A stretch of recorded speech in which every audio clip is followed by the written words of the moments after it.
The Gossip of Valley View by L.M. Montgomery.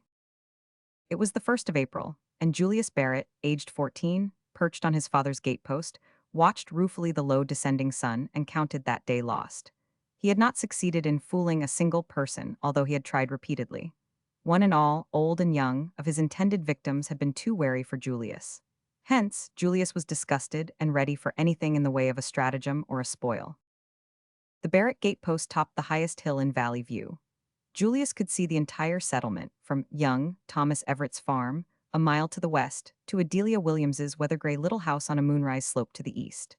He was gazing moodily down the muddy road when Dan Chester, homeward bound from the post office, came riding sloppily along on his gray mare and pulled up by the Barrett gate to hand a paper to Julius. Dan was a young man who took life and himself very seriously. He seldom smiled, never joked, and had a Washingtonian reputation for veracity. Dan had never told a conscious falsehood in his life. He never even exaggerated. Julius, beholding Dan's solemn face, was seized with a perfectly irresistible desire to fool him. At the same moment, his eye caught the dazzling reflection of the setting sun on the windows of Adelia Williams's house, and he had an inspiration little short of diabolical. "Have you heard the news, Dan?" he asked. "No, what is it?" asked Dan. "I dunno's I ought to tell it," said Julius reflectively. "It's kind of a family affair, but then Adelia didn't say not to, and anyway it'll be all over the place soon. So I'll tell you, Dan, if you'll promise never to tell who told you. Adelia Williams and young Thomas Everett are going to be married." Julius delivered himself of this tremendous lie with a transparently earnest countenance.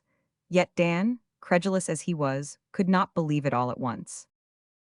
"Get out," he said. "It's true, 'pon my word," protested Julius. "Adelia was up last night and told Ma all about it.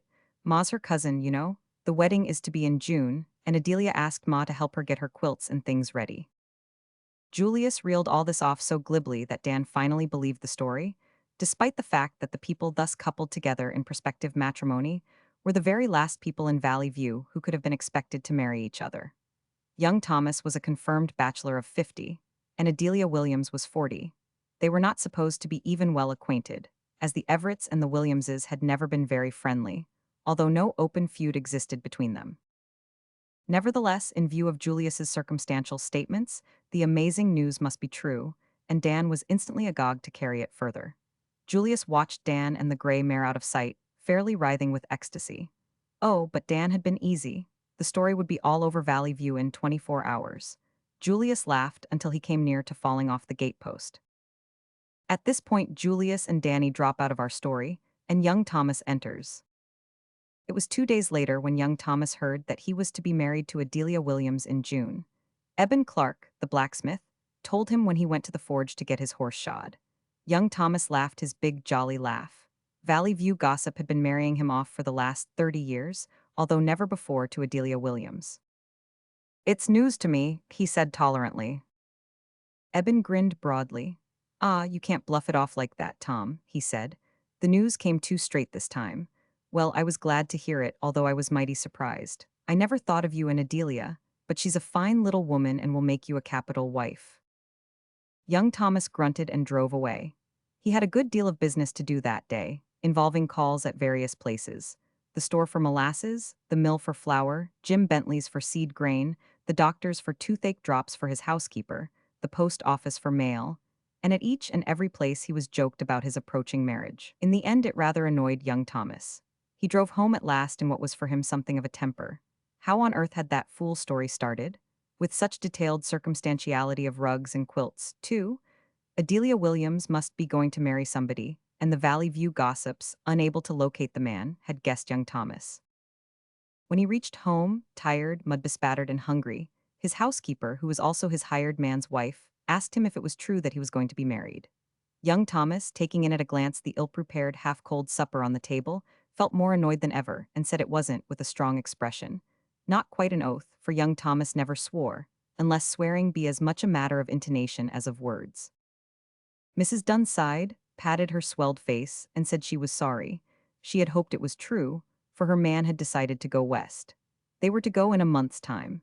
Young Thomas sat down to his supper with the prospect of having to look up another housekeeper and hired man before planning to destroy his appetite. Next day, three people who came to see young Thomas on business congratulated him on his approaching marriage. Young Thomas, who had recovered his usual good humor, merely laughed. There was no use in being too earnest in denial, he thought. He knew that his unusual fit of petulance with his housekeeper had only convinced her that the story was true. It would die away in time, as other similar stories had died, he thought. Valley View gossip was imaginative. Young Thomas looked rather serious, however, when the minister and his wife called that evening and referred to the report. Young Thomas gravely said that it was unfounded. The minister looked graver still and said he was sorry. He had hoped it was true.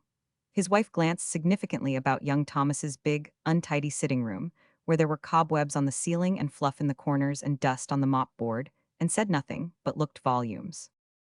"Dang it all," said young Thomas as they drove away, "they'll marry me yet in spite of myself." The gossip made him think about Adelia Williams. He had never thought about her before, he was barely acquainted with her. Now he remembered that she was a plump, jolly-looking little woman, noted for being a good housekeeper. Then young Thomas groaned, remembering that he must start out looking for a housekeeper soon, and housekeepers were not easily found, as young Thomas had discovered several times since his mother's death 10 years before. Next Sunday in church, young Thomas looked at Adelia Williams. He caught Adelia looking at him. Adelia blushed and looked guiltily away. "Dang it all," reflected young Thomas, forgetting that he was in church. "I suppose she has heard that fool story too. I'd like to know the person who started it. Man or woman, I'd punch their head." Nevertheless, young Thomas went on looking at Adelia by fits and starts, although he did not again catch Adelia looking at him. He noticed that she had round rosy cheeks and twinkling brown eyes. She did not look like an old maid, and young Thomas wondered that she had been allowed to become one. Sarah Barnett now, to whom report had married him a year ago, looked like a dried sour apple. For the next 4 weeks, the story haunted young Thomas like a specter. Down it would not. Everywhere he went he was joked about it. It gathered fresh detail every week. Adelia was getting her clothes ready. She was to be married in seal brown cashmere. Vinnie Lawrence at Valley Center was making it for her. She had got a new hat with a long ostrich plume. Some said white, some said gray. Young Thomas kept wondering who the man could be, for he was convinced that Adelia was going to marry somebody. More than that, once he caught himself wondering enviously. Adelia was a nice-looking woman, and he had not so far heard of any probable housekeeper. "Dang it all," said young Thomas to himself in desperation. "I wouldn't care if it was true." His married sister from Carlisle heard the story and came over to investigate. Young Thomas denied it shortly, and his sister scolded. She had devoutly hoped it was true, she said, and it would have been a great weight off her mind. "This house is in a disgraceful condition, Thomas," she said severely. It would break Mother's heart if she could rise out of her grave to see it, and Adelia Williams is a perfect housekeeper. "You didn't use to think so much of the Williams crowd," said young Thomas dryly. "Oh, some of them don't amount to much," admitted Maria, "but Adelia is all right." Catching sight of an odd look on young Thomas's face, she added hastily, "Thomas Everett, I believe it's true after all. Now, is it?" "For mercy's sake, don't be so sly. You might tell me, your own and only sister, if it is." "Oh, shut up," was young Thomas's unfeeling reply to his own and only sister. Young Thomas told himself that night that Valley View gossip would drive him into an asylum, yet if it didn't let up. He also wondered if Adelia was as much persecuted as himself. No doubt she was.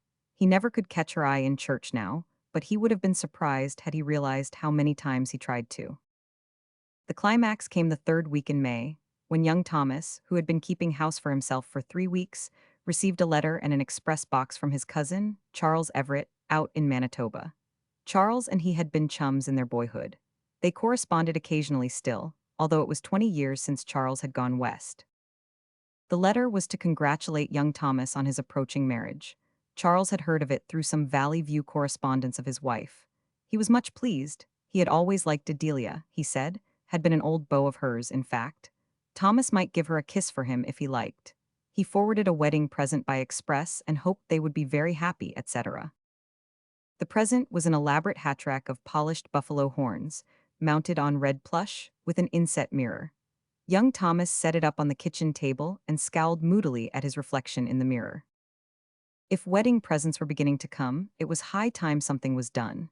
The matter was past being a joke. This affair of the present would certainly get out. Things always got out in Valley View, dang it all, and he would never hear the last of it. I'll marry, said young Thomas decisively. If Adelia Williams won't have me, I'll marry the first woman who will, if it's Sarah Barnett herself. Young Thomas shaved and put on his Sunday suit. As soon as it was safely dark, he hied him away to Adelia Williams. He felt very doubtful about his reception, but the remembrance of the twinkle in Adelia's brown eyes comforted him. She looked like a woman who had a sense of humor. She might not take him, but she would not feel offended or insulted because he asked her. Dang it all, though, I hope she will take me, said young Thomas. I'm in for getting married now, and no mistake. And I can't get Adelia out of my head. I've been thinking of her steady ever since that confounded gossip began. When he knocked at Adelia's door, he discovered that his face was wet with perspiration. Adelia opened the door and started when she saw him, then she turned very red and stiffly asked him in. Young Thomas went in and sat down, wondering if all men felt so horribly uncomfortable when they went courting. Adelia stooped low over the woodbox to put a stick of wood in the stove, for the May evening was chilly. Her shoulders were shaking. The shaking grew worse. Suddenly, Adelia laughed hysterically and, sitting down on the woodbox, continued to laugh. Young Thomas eyed her with a friendly grin. Oh, do excuse me, gasped poor Adelia, wiping tears from her eyes. This is dreadful. I didn't mean to laugh. I don't know why I'm laughing, but I can't help it. She laughed helplessly again. Young Thomas laughed too. His embarrassment vanished in the mellowness of that laughter. Presently Adelia composed herself and removed from the woodbox to a chair, but there was still a suspicious twitching about the corners of her mouth. I suppose, said young Thomas, determined to have it over with before the ice could form again, I suppose, Adelia, you've heard the story that's been going about you and me of late. Adelia nodded. I've been persecuted to the verge of insanity with it, she said. Every soul I've seen has tormented me about it, and people have written me about it. I've denied it till I was black in the face, but nobody believed me. I can't find out how it started. I hope you believe, Mr. Everett, that it couldn't possibly have arisen from anything I said. I felt dreadfully worried for fear you might think it did. I heard that my cousin, Lucilla Barrett, said I told her, but Lucilla vowed to me that she never said such a thing or even dreamed of it. I felt dreadful bad over the whole affair. I even gave up the idea of making a quilt after a lovely new pattern I've got because they made such a talk about my brown dress. I've been kind of supposing that you must be going to marry somebody, and folks just guessed it was me, said young Thomas. He said it anxiously. No, I'm not going to be married to anybody, said Adelia with a laugh, taking up her knitting. I'm glad of that, said young Thomas gravely. I mean, he hastened to add, seeing the look of astonishment on Adelia's face, that I'm glad there isn't any other man because I want you myself, Adelia. Adelia laid down her knitting and blushed crimson, but she looked at young Thomas squarely and reproachfully. You needn't think you are bound to say that because of the gossip, Mr. Everett, she said quietly. Oh, I don't, said young Thomas earnestly. But the truth is, the story set me to thinking about you, and from that I got to wishing it was true. Honest, I did. I couldn't get you out of my head, and at last I didn't want to. It just seemed to me that you were the very woman for me if you'd only take me. Will you, Adelia? I've got a good farm and house, and I'll try to make you happy. It was not a very romantic wooing, perhaps, but Adelia was 40 and had never been a romantic little body, even in the heyday of youth. She was a practical woman, and young Thomas was a fine-looking man of his age with abundance of worldly goods. Besides, she liked him, and the gossip had made her think a good deal about him of late. Indeed, in a moment of candor she had owned to herself the very last Sunday in church that she wouldn't mind if the story were true. Well, I'll think of it, she said. This was practically an acceptance, and young Thomas so understood it. Without loss of time, he crossed the kitchen, sat down beside Adelia, and put his arms about her plump waist. Here's a kiss Charlie sent me to give you, he said, giving it.